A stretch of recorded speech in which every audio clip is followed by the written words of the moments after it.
नमस्कार दोस्तों, स्वागत है आप लोगों का आरजीएस एकेडमी पर एक बार फिर से। चलिए हम लोग एक चैप्टर हम लोगों ने पढ़ना स्टार्ट किया हुआ था, मगध साम्राज्य का उत्कर्ष। PCS RO TGT PhD one day exam के लिए बहुत ही आईएमपी है। तो हमने मगध साम्राज्य में दो फैक्ट पढ़ लिए थे, दो लोगों को पढ़ लिया था। पहला बिंबिसार और दूसरा अजातशत्रु। आज का हमारा चैप्टर किस पे है? आज का हमारा चैप्टर है उदयन। उदयन जिसको इतिहास में या उदयभद्र दो नामों से जाना जाता है, उदयन या उदयभद्र। ये 460 ईसा पूर्व से लेकर के 460 ईसा पूर्व से लेकर के 444 ईसा पूर्व तक शासन किया था, ईसा पूर्व तक। ठीक है। अब देखिए हर्यक वंश का तीसरा शासक है जिसका नाम उदयन या उदयभद्र है। अब देखिए जैन ग्रंथ और बौद्ध ग्रंथों में इसके बारे में अलग अलग विवरण मिलते हैं। बौद्ध ग्रंथ जो बोलते हैं, बौद्ध ग्रंथ अगर की बात करी जाए तो बौद्ध ग्रंथों के अनुसार, बौद्ध ग्रंथों के अनुसार उदयन या उदयभद्र पितृहंता था। पितृहंता, ठीक है ना, मतलब पिता की हत्या करके इसने राजगद्दी को प्राप्त किया था। यही बात अजातशत्रु के बारे में भी लागू होती है। अजातशत्रु ने भी अपने पिता बिंबिसार की हत्या करके मतलब राज सिंहासन को प्राप्त किया था। तो अगर यहाँ से क्वेश्चन करे कि पितृहंता में, देखिए ये भी आ जाता है, उदयन भी आ जाता है। लेकिन अगर कहे कि कौन सा स्रोत है जो उसको पितृहंता कहता है, तो आपका ऑप्शन जाता है बौद्ध ग्रंथ कहते हैं। ठीक है। लेकिन जैन ग्रंथ इसके विपरीत साक्ष्य देते हैं। अगर हम जैन ग्रंथों की बात करें, जैन ग्रंथों के अनुसार, और खासकर जैन ग्रंथों में एक आपका ग्रंथ है परिशिष्ट वर्मन। परिशिष्ट वर्मन, परिशिष्ट वर्मन बोलता है कि उदयन या उदयभद्र पितृभक्त था।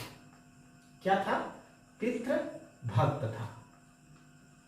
ठीक है। और एक परिशिष्ट वर्मन क्या बोलता है कि यह अपने पिता यानी अजातशत्रु के शासन काल में चंपा का उपराजा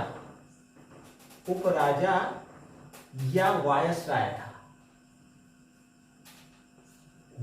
वायसराय था। उस समय उपराजा या वायसराय बोला जाता था किसी भी प्रांत के प्रांतपति को। बाद में इतिहास में हम देखेंगे कि अलग अलग नामों से इनको पुकारा गया है। तो ठीक है, ये वाला चीज आईएमपी है। हम पीछे हमने अजातशत्रु के बारे में देख दिया कि अजातशत्रु जो है, बिंबिसार ने अजातशत्रु को चंपा का उपराजा या वायसराय बनाया हुआ था। उसी प्रकार से अजातशत्रु ने चंपा का उपराजा या वायसराय किसको नियुक्त किया था? तो आपका ऑप्शन जाता है कि उदयन या उदयभद्र को। ठीक है।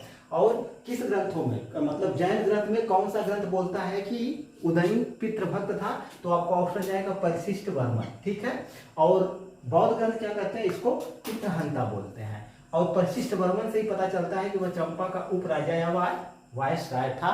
तो सारे फैक्ट चाहे जैसे भी पूछे आपको याद करके रखना पड़ेगा। और ये परिशिष्ट वर्मन ही बोलते हैं, मतलब ये जैन ग्रंथ परिशिष्ट वर्मन ही कहता है कि इसको, किसको, यानी उदयन को अपने पिता की मृत्यु से बहुत दुख हुआ था। उदयन जो है, मतलब अजातशत्रु की जब मृत्यु हुई तो इसे बहुत दुख हुआ था और इसको कुलीनों और अमात्यों ने राजा बनाया था। यानी कि उदयन को कुलीनों एवं अमात्यों ने राजा बनाया था। अमात्यों ने राजा बनाया। अब देखिए ये वाला क्वेश्चन भी आईएमपी हो जाता है। हम देख रहे हैं कि इतिहास में उदयन को राजा कौन बनाते हैं? तो कुलीन और अमात्य राजा बनाते हैं। ठीक है। जैसे मुगल काल में जाकर के अमीर हो जाते हैं, मतलब हर काल में इनको अलग अलग नामों से पुकारा गया है। तो कुलीन का मतलब आप लोग समझ रहे होंगे, अमात्य जो होते थे एक प्रकार से मंत्रियों का वर्ग था। तो इन लोगों ने उदयन या उदयभद्र को राजा बनाया था। और परिशिष्ट वर्मन ने कहता है कि यह पितृहंता नहीं था और इसको अपने पिता की मृत्यु से बहुत दुख हुआ था। ठीक है। फिर जैन ग्रंथों में इसकी माता का नाम, जैन ग्रंथों में इसकी माता का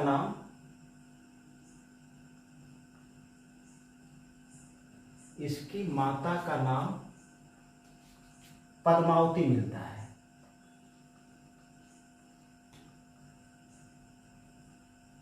ठीक है। तो अगर आपसे क्वेश्चन करे कि निम्न में से किस हर्यकवंशी शासक की माता का नाम पद्मावती था, तो आपका ऑप्शन जाता है भैया उदयन की माता का नाम पद्मावती था। क्या था? पद्मावती था। पीछे मैंने पढ़ाया हुआ था कि अजातशत्रु की एक पुत्री का नाम भी पद्मावती था, जिसका विवाह अजातशत्रु ने वत्स राजा उदयन से किया हुआ था। ठीक है, तो इसमें अंतर आपको मतलब देखना है। वो पद्मावती दूसरी थी, ये पद्मावती दूसरी है। ठीक है, और इसके बाद इसको हम मिटाते हैं। थोड़ा दिख नहीं रहा, दिखेगा नहीं, यहाँ नीचे दिख रहा है, तो हम इसको मिटा करके थोड़ा सा आगे बढ़ते हैं। देखिए, इसके शासनकाल की एक प्रमुख घटना क्या है कि इसने गंगा और सोन नदियों के तट पे, किसने? उदयन ने। बहुत ही वीआईएमपी फैक्ट है ये। उदयन ने सोन एवं गंगा नदी के तट पे, सोन एवं गंगा नदी के तट पे, नदी के तट पर पाटलीग्राम या पाटलिपुत्र, पाटलीग्राम या कह सकते हैं पाटलिपुत्र नामक शहर की स्थापना की थी। शहर की स्थापना की और उसे अपनी राजधानी बनाया।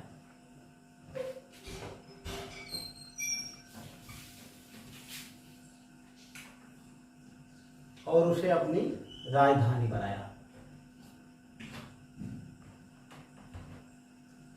देखिए, ये वाला फैक्ट वनडे हो, चाहे पीसीएस हो, चाहे आरओ हो, चाहे टीजीटी हो, चाहे पीजीटी हो, बहुत ही आईएमपी है। अगर पूछता है कि किसने पाटलीग्राम या पाटलिपुत्र नामक शहर की स्थापना करी थी, पाटलिपुत्र या पाटलीग्राम नामक शहर की स्थापना करी थी, पुरानी क्वेश्चन पेपर उठा करके देख लिए, वहां से क्वेश्चन आया हुआ है, तो आपका ऑप्शन जाता है उदयन या उदयभद्र ने। और अगर क्वेश्चन करे कि पाटलिपुत्र को किसने राजधानी बनाया था, तब भी आपका ऑप्शन जाता है उदयन या उदयभद्र ने। ठीक है, और अगर पूछता है कि ये पाटलिपुत्र किन दो नदियों के तट पर स्थित था, तो आपका ऑप्शन जाता है सोन एवं गंगा नदियों के तट पर स्थित था। अब थोड़ा सा आगे चलते हैं पीसीएस और आईएएस लेवल में। इसने इसको राजधानी क्यों बनाई थी? क्योंकि अजातशत्रु एक विजेता था। अजातशत्रु की विजयों के फलस्वरूप, परिणाम स्वरूप क्या हुआ था कि ये जो मगध साम्राज्य था, ये हिमालय के तलहटी तक विस्तृत हो गया था। ठीक है, ये जो मगध साम्राज्य था, नहीं दिख रहा है तो इधर से देखते हैं। ये जो मगध साम्राज्य था, इसका विस्तार उत्तर में हिमालय तक हो गया था। ठीक है, और इसके बाद दूसरा कारण, साम्राज्य विस्तृत हो गया। ठीक है, तो इसने पाटलिपुत्र को, जो कि पाटलिपुत्र या पाटलीग्राम अगर को राजधानी बनाता, तो वही कहने का मतलब ये है कि उसकी स्थिति ऐसी थी कि हर तरफ, चारों तरफ वह नजर अपनी जमा सकता था या सुरक्षित कर सकता था। दूसरा फैक्ट ये आ जाता है कि इसने जो है मतलब वज्जियों के ऊपर, जो वज्जी थे, क्योंकि वज्जियों से इसको खतरा था, वज्जियों के ऊपर यहां से नियंत्रण भी स्थापित किया जा सकता था। एक रीजन ये था पाटलिपुत्र को राजधानी बनाने का, और एक रीजन ये था कि गंगा नदी, सोन एवं गंगा नदी के किनारे स्थित होने के कारण पाटलिपुत्र या पाटलीग्राम व्यापार और वाणिज्य के दृष्टिकोण से भी आईएमपी था। व्यापार एवं वाणिज्य के दृष्टिकोण से भी ये आईएमपी था। तो ये सारी चीजें के दृष्टिकोण से महत्वपूर्ण। तो इन चीजों को ध्यान में रखकर उसने, उदयन ने क्या किया था? पाटलिपुत्र को अपनी राजधानी बनाई थी। ठीक है, अब ये वाला क्वेश्चन बड़े एग्जामों में आ सकता है कि भैया पाटलिपुत्र को राजधानी बनाने का रीजन क्या था? तो 2-3 रीजन यही मेन थे। तीनों रीजन में क्या है कि अजातशत्रु की विजयों के बाद क्या हुआ था, मगध साम्राज्य का विस्तार हो गया था और इसकी उत्तरी सीमा जो है हिमालय की तलहटी तक जा पहुंची थी, इसलिए पाटलिपुत्र को इसने राजधानी बनाई थी, क्योंकि वहां से देख रेख में सुविधा होती, प्रशासनिक सुविधा के कारण। दूसरा, वहां से वज्जियों के ऊपर भी या लिच्छवी जो थे उनके ऊपर भी नियंत्रण रखा जा सकता था, क्योंकि ये कभी भी इसके साम्राज्य के लिए खतरा उत्पन्न हो सकते थे या विद्रोह कर सकते थे।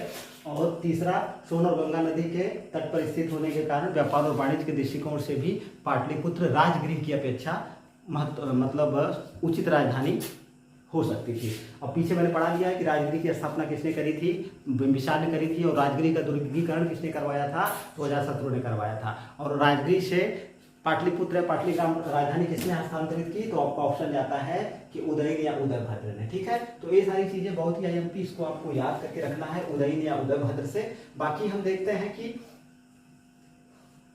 इसके बारे में कहा जाता है जैन ग्रंथ जो होते हैं, यह एक देखिए, यह जो उदयन जैन धर्म को मानता था, उदयन जैन मतावलंबी था,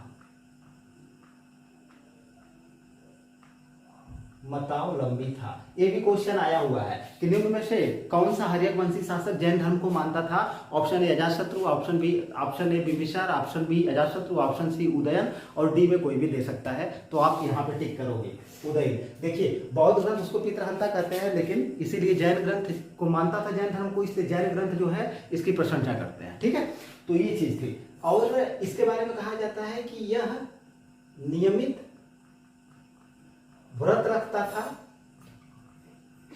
व्रत रखता था और आचार्यों के उपदेश को सुना करता था, और आचार्यों के उपदेश को सुना करता था।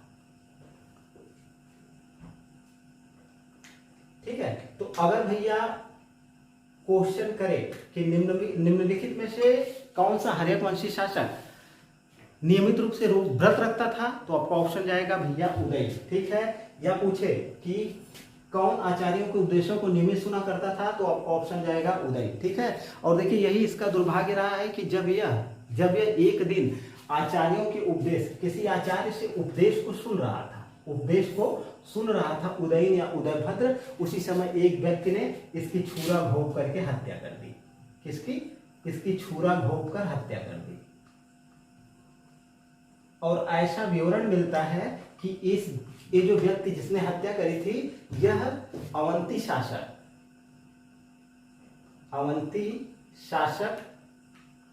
उस शासक का नाम पालक था, पालक द्वारा नियुक्त गुप्तचर था।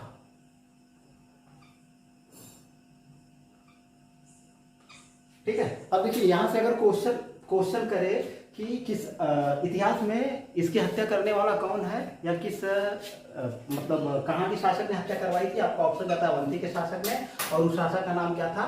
पालक था, और वो था क्या? गुप्तचर था। अब इस गुप्तचर का नाम कहीं पर भी मिलता नहीं है। इस प्रकार उदयन की हत्या कर दी जाती है, और 444 ईसा पूर्व में मतलब इसकी हत्या कर दी जाती है, और इसके बाद 2-3 शासक आते हैं। तो अगर इसके बाद, अब देखिए, अब इसके बाद के शासकों की अगर हम बात करें तो 444 से लेकर के, देखिए 444 ईसा पूर्व से लेकर के 412 ईसा पूर्व के बीच, देखिए क्रमशः जो है इसके बाद उदयन के बाद अनिरुद्ध आता है शासन करने, फिर मुंडक आता है, फिर नागदशक आता है। ठीक है, ये तीनों के तीनों इतिहास में इन तीनों को निर्बल और अयोग्य कहा गया है। ये तीनों शासक बारी बारी से शासन करते हैं, और इनको इतिहास में निर्बल अयोग्य कहा गया है। ठीक है, ये कि जो नागदशक है इसको पुराणों में दर्शक कहा गया है, पुराणों में दर्शक कहा गया है। अब अगर क्वेश्चन करें कि भैया निम्नलिखित में से किस हर्यक वंशी शासक को दर्शक कहा गया है, तो आपका ऑप्शन जाता है नागदशक को। या क्वेश्चन करें कि हर्यक वंश का अंतिम शासक कौन था, तो आपका ऑप्शन जाता है नागदशक था। ये वाला क्वेश्चन बहुत ही आईएमपी है, आया हुआ एग्जाम में क्वेश्चन है, और रिपीटेड क्वेश्चन है, कई बार पूछ लिया है। ठीक है, अब देखिए होता क्या है कि जब अंतिम शासक निर्बल और अयोग्य तो थे ही, और इनको जो है मतलब इन सभी शासकों को पितृहंता कहा गया है।